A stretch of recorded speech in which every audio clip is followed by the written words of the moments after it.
পুরো পৃথিবী জুড়ে বাজছে তৃতীয় বিশ্বযুদ্ধের দামামা। ইরানের হামলার সময়ের অপেক্ষা নিশ্চিত আমেরিকা। প্রমাদ গুনছে ইসরায়েল। পশ্চিম এশিয়ায় যুদ্ধ এসেছে। আরো ঘোরালো হলো পরিস্থিতি। যুদ্ধের ভয়ে কাটা পশ্চিম এশিয়া। ইসরায়েল সরকারের আশঙ্কা শীঘ্রই ইরান তাদের উপর বড়সড় হামলার ছক কষেছে। আমেরিকাও প্রায় নিশ্চিত যে ইরান ইসরায়েলে আক্রমণ করবে। ইরান বা তার ছদ্ম প্রতিনিধিরা চলতি সপ্তাহেই পশ্চিম এশিয়ায় বড় সড় হামলা চালাতে পারে, তার জন্য ইতিমধ্যেই প্রস্তুতি নিয়ে রেখেছে আমেরিকা। তিনি বলেন, ইসরায়েল যে আশঙ্কা করছে আমরাও সেই আশঙ্কাই করছি। চলতি সপ্তাহেই হতে পারে ইরানের হামলা। পশ্চিম এশিয়ার কূটনৈতিক প্রেক্ষাপটে আমেরিকার অন্যতম বিশ্বস্ত সঙ্গী ইসরায়েল। বন্ধু রাষ্ট্র হামলার আশঙ্কা করতেই পশ্চিম এশিয়ায় সামরিক শক্তি বাড়াতে শুরু করেছে আমেরিকা। একটি বিমানবাহী রণতরী আগেই পশ্চিম এশিয়ায় পাঠানোর সিদ্ধান্ত নিয়েছিল আমেরিকা। নতুন করে ইসরায়েল উদ্বেগ প্রকাশের পর একটি সামরিক ডুবোজাহাজও পাঠাচ্ছে পেন্টাগন। উল্লেখ, পশ্চিম এশিয়ার পরিস্থিতি দীর্ঘদিন ধরেই উত্তপ্ত রয়েছে। সেই উত্তাপ আরো বাড়িয়েছে ইরান ও ইসরায়েল। ইরান হুঁশিয়ারি দিয়ে বলেন, ইসরায়েল যেন ভয়াবহ পরিণামের জন্য প্রস্তুত থাকে। সে থেকেই সম্ভাব্য হামলার আশঙ্কায় রয়েছে বেনিয়ামিন নেতানিয়াহুর ইসরায়েল সরকার। ইসরায়েল ও আমেরিকার এই আশঙ্কা যদি সত্যিই হয়, তাহলে পশ্চিম এশিয়ার একাধিক দেশে তার প্রভাব পড়তে পারে। কারণ পশ্চিম এশিয়ার বিভিন্ন দেশ ইরানের আধিপত্য রয়েছে, ছড়িয়ে রেখেছে নিজেদের ছদ্ম প্রতিনিধি। একাধিক সশস্ত্র গোষ্ঠী, যাদের সঙ্গে ইরানের সরাসরি কোনো যোগ না থাকলেও বকলমে তাদের নিয়ন্ত্রণই করে ইরান। যেমন লেবাননের হিজবুল্লাহ গোষ্ঠী, গাজায় হামাস গোষ্ঠী, ইয়েমেনের হুতি গোষ্ঠী সহ আরও একাধিক এমন সশস্ত্র গোষ্ঠীও রয়েছে ইরানের, যাদের অর্থ ও অস্ত্র উভয় দিক থেকেই মদত দেয় ইরান। সম্ভাব্য হামলার আশঙ্কায় ভুগতে থাকা ইসরায়েলও এই প্রেক্ষাপটে নিজের বন্ধু রাষ্ট্রগুলোকে কাছে পাওয়ার চেষ্টা চালিয়ে যাচ্ছে। পশ্চিম এশিয়ায় স্থিতি অবস্থা ফেরাতে আবারও সক্রিয় করতে চাইছে আব্রাহাম জোট। এই শব্দটি এসেছে আব্রাহাম চুক্তি থেকে। আমেরিকার মধ্যস্থতায় 2020 সালে ওই চুক্তি হয়েছিল, যার লক্ষ্যই ছিল ইসরায়েল, সংযুক্ত আরব আমিরাত, বাহরাইন, মরক্কো ও সুদানের মতো কূটনৈতিক স্থিতি অবস্থা ফেরানো। উদ্ভূত পরিস্থিতিতে আবারও সেই আব্রাহাম জোটকে নিজের পাশে চাইছে ইসরায়েল। আব্রাহাম জোট, আমেরিকা এবং আমেরিকার ন্যাটো জোট যদি ইসরায়েলের পাশে দাঁড়ায়, তাহলে ইরানের পাশেও থাকবে শক্তিশালী পরমাণু শক্তিধর দেশ Russia, Pakistan, Lebanon, Syria, Yemen সহ আরও অন্যান্য শক্তিশালী দেশ।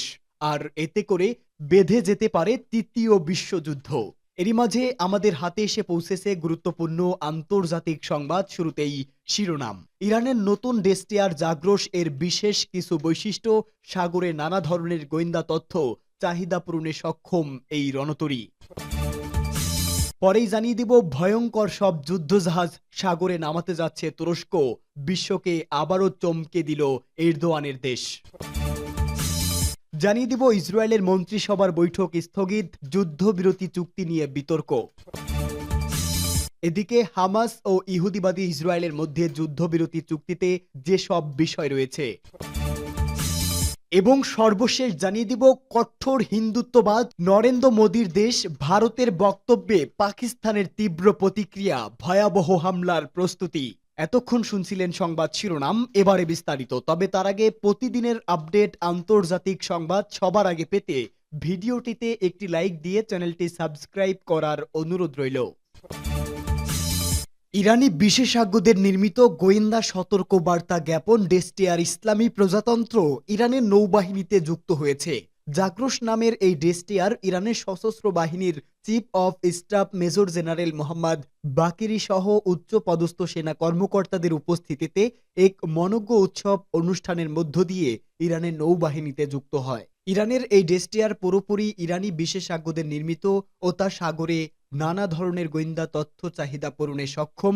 এতে রয়েছে ভূমি থেকে ভূমিতে নিক্ষেপযোগ্য ক্ষেপণাস্ত্র ও ভূমি থেকে আকাশে নিক্ষেপযোগ্য ক্ষেপণাস্ত্র সিস্টেম, এবং এটি সব ঋতুতে সামরিক টার্গেটগুলো মোকাবেলা করতে সক্ষম। এছাড়াও এতে রয়েছে উন্নত মানের কামান, ইলেকট্রনিক যুদ্ধের নানা সিস্টেম বা উপকরণ, হেলিকপ্টার ও শক্তিশালী বিমান প্রতিরক্ষা সহ আকাশ যুদ্ধের নানা উপকরণ, অত্যাধুনিক নেভিগেশন সিস্টেম ও সমুদ্র বা সাগরের বিভিন্ন পরিস্থিতিতে অভিযান চালানোর সক্ষমতা।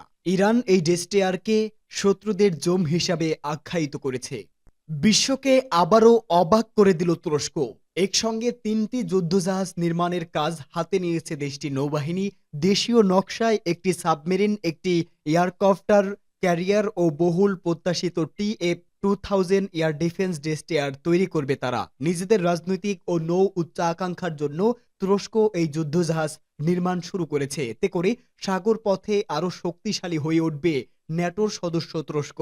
প্রতিরক্ষা বিষয়ক একটি অনলাইন ডিফেন্স নিউজ বলেছে, নতুন ৩ যুদ্ধজাহাজ সহ এই মুহূর্তে ৩১ নৌজাহাজ নির্মাণাধীন রয়েছে। অন্য জাহাজগুলো যখন কমিশন করা হবে তখন তুরস্কের নৌ সক্ষমতা বাড়বে। তুরস্ক চাইছে আমদানি কমিয়ে নিজস্ব প্রযুক্তিতে জাহাজ নির্মাণ করতে। গোলচুক নেভাল শিপইয়ার্ডে সামরিক তৈরির কাজ চলছে।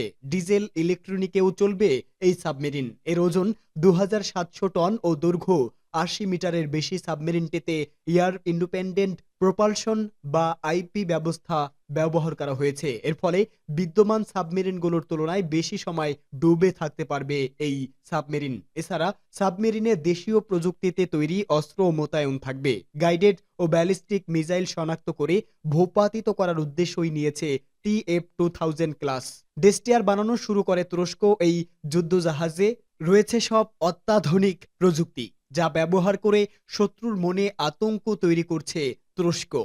ইসরায়েলের মন্ত্রিসভার বৈঠক স্থগিত, যুদ্ধবিরতি চুক্তি নিয়ে বিতর্ক। ইসরায়েলের প্রধানমন্ত্রী বেনিয়ামিন নেতানিয়াহু জানিয়েছেন, গাজায় যুদ্ধবিরতি চুক্তি অনুমোদনের জন্য নির্ধারিত মন্ত্রিসভার বৈঠক স্থগিত করা হয়েছে। নেতানিয়াহু হামাসের বিরুদ্ধে শেষ মুহূর্তে সংকট তৈরির অভিযোগ তুলেছেন। কাতার ভিত্তিক সংবাদ মাধ্যম আল জাজিরা এই খবর জানিয়েছে। মন্ত্রিসভার বৈঠকে চুক্তি অনুমোদনের কথা ছিল, তবে নেতানিয়াহুর বিবৃতিতে বলা হয়েছে মধ্যস্থতাকারী ও ইসরায়েলের সঙ্গে হওয়া চুক্তির কিছু শর্ত মেনে নিতে হামাস অস্বীকৃতি জানিয়েছে এবং শেষ মুহূর্তে নতুন দাবি তুলেছে। যতক্ষণ না মধ্যস্থতাকারীরা নিশ্চিত করছেন যে হামাস চুক্তির সব শর্ত মেনে নিয়েছে, ততক্ষণ মন্ত্রিসভার বৈঠক হবে না। হামাসের সিনিয়র কর্মকর্তা ইজাদ আল রিশেক এক বিবৃতিতে জানান, দলটি ঘোষিত যুদ্ধবিরতি চুক্তি মানতে প্রতিশ্রুতিবদ্ধ। এর আগে ইসরায়েলি সেনাদের পরিবার ও তাদের সমর্থকরা নেতানিয়াহুর কার্যালয়ের সামনে বিক্ষোভ করেন।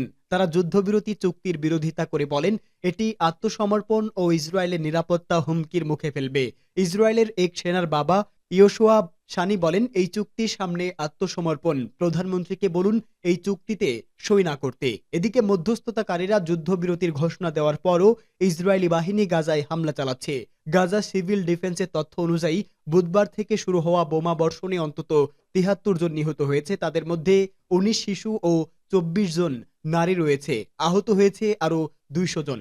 গাজা সিটির আল জাইতুন এলাকায় একটি স্কুলে বোমা হামলায় ২ জন নিহত এবং ৬ জন আহত হয়েছেন বলেও জানায় সিভিল ডিফেন্স। ২০২৩ সালের ৭ অক্টোবর থেকে শুরু হওয়া এই যুদ্ধে গাজায় অন্তত ৪৬,৭০৭ ফিলিস্তিনি নিহত এবং ১,১০,২৬৫ জন আহত হয়েছেন। হামাস ও ইহুদিবাদী ইসরায়েলের বিরুদ্ধে যুদ্ধবিরতি চুক্তিতে যেসব বিষয় রয়েছে, ইসরায়েল এবং ইসলামী প্রতিরোধ আন্দোলন হামাসের মধ্যে যুদ্ধবিরতি ও বন্দি বিনিময়ের বিষয়ে গত বুধবার রাতে যে চুক্তি হয়েছে তাতে গাজায় যুদ্ধ অবসানের লক্ষ্যে ৩টি ধাপ অন্তর্ভুক্ত করা হয়েছে। ১৫ মাস ধরে নৃশংস যুদ্ধ চালিয়েও লক্ষ্য অর্জনে ব্যর্থ হওয়ার পর এই চুক্তিতে সই করতে বাধ্য হয়েছে দখলদার ইসরায়েল। ফিলিস্তিনি প্রতিরোধ সংগ্রামীদের হাতে আটক বন্দীদের মুক্তি নিশ্চিত করতে পারেনি, হামাসকে নির্মূল করতে ব্যর্থ হয়েছে এবং গাজা উপত্যকার সামরিক শক্তিকে নিশ্চিহ্ন করাও তাদের পক্ষে সম্ভব হয়নি। গাজার রকেট তথা ক্ষেপণাস্ত্র শক্তি নিশ্চিহ্ন করতে স্থল অভিযান সহ সব ধরনের চেষ্টা চালিয়েছে দখলদার বাহিনী। আল আলম টিভি চ্যানেলের বরাত দিয়ে একটি সংবাদ মাধ্যম জানিয়েছে, এই চুক্তিটি ৩টি ধাপে বাস্তবায়িত হবে এবং আগামী ১৯ জানুয়ারি রোববার থেকে চুক্তির বাস্তবায়ন শুরু হবে। এই চুক্তির মূল বিষয় হল প্রতিরোধ সংগ্রামীদের হাতে আটক সকল ইসরায়েলি জীবিত বন্দী মুক্তি হওয়ার পাশাপাশি মৃত ইসরায়েলি বন্দী মুক্তিদের মরদেহ এর বিনিময়ে দখলদার ইসরায়েল বহু ফিলিস্তিনি বন্দীকে মুক্তি দিতে সম্মত হয়েছে। চুক্তি বাস্তবায়নের প্রথম দিন থেকেই এই বিনিময় শুরু হবে। ভারতের বক্তব্যে পাকিস্তানের তীব্র প্রতিক্রিয়া।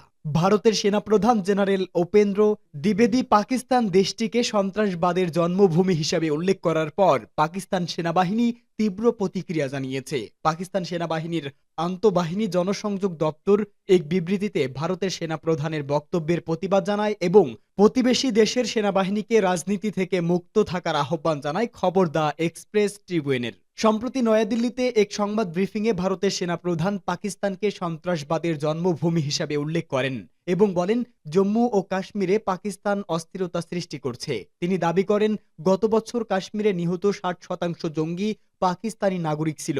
আইএসপিআর এর বিবৃতিতে বলা হয় ভারতের সেনাপ্রধানের বক্তব্য বাস্তবতা বিবর্জিত এবং এটি ভারতের অক্ষমতার বহিঃপ্রকাশ। পাকিস্তানকে সন্ত্রাসবাদের জন্মভূমি হিসেবে উল্লেখ করে তারা দাবি করে যেখানে নিজ দেশেই জনগণের উপর নির্যাতন চলছে সেখানে প্রতিবেশী দেশের উপর দোষ চাপানো দ্বিচারিতার উদাহরণ। বিবৃতিতে আরো বলা হয় ভারতীয় বর্তমান সেনাপ্রধান যখন জম্মু ও কাশ্মীরে কর্মরত ছিল সে সময় কাশ্মীরিদের উপর সবচেয়ে বেশি নির্যাতন চালানো হয়। সম্প্রতি তিনি যে বক্তব্য দিয়েছেন তা পুরোপুরি রাজনৈতিক এবং ভারতের সেনাবাহিনীতে যে রাজনীতি ব্যাপকভাবে প্রবেশ করছে সেনাবাহিনীর প্রধানের বক্তব্য তারই প্রতিফলন। ভারতীয় সেনাবাহিনী সন্ত্রাস দমনের নামে নিরস্ত্র কাশ্মীরিদের উপর অত্যাচার করছে বলেও উল্লেখ করে বিবৃতিতে উল্লেখ করা হয়। বিবৃতিতে বলা হয় কাশ্মীরিরা আত্মনিয়ন্ত্রণের অধিকার চায়। জাতিসংঘের নিরাপত্তা পরিষদেও রেজলিউশনের মাধ্যমে এই অধিকারকে স্বীকৃতি দিয়েছে। কাশ্মীরিদের ন্যায্য আন্দোলনকে ধূলিসাৎ করতেই জম্মু কাশ্মীরে অভিযান চালাচ্ছে ভারতীয় সেনাবাহিনী। শেষে আইএসপিআর জানায় ভারতের একজন জ্যেষ্ঠ সামরিক কর্মকর্তা পাকিস্তানের হেফাজতে আছেন যিনি পাকিস্তানে নিরীহ বেসামরিক নাগরিকদের বিরুদ্ধে সন্ত্রাসী কার্যক্রম চালানোর সময় গ্রেপ্তার হয়েছেন। তবে ভারতীয় সেনাপ্রধান এই গুরুতর সত্যটি উপেক্ষা করেছেন বলেও দাবি করা হয়।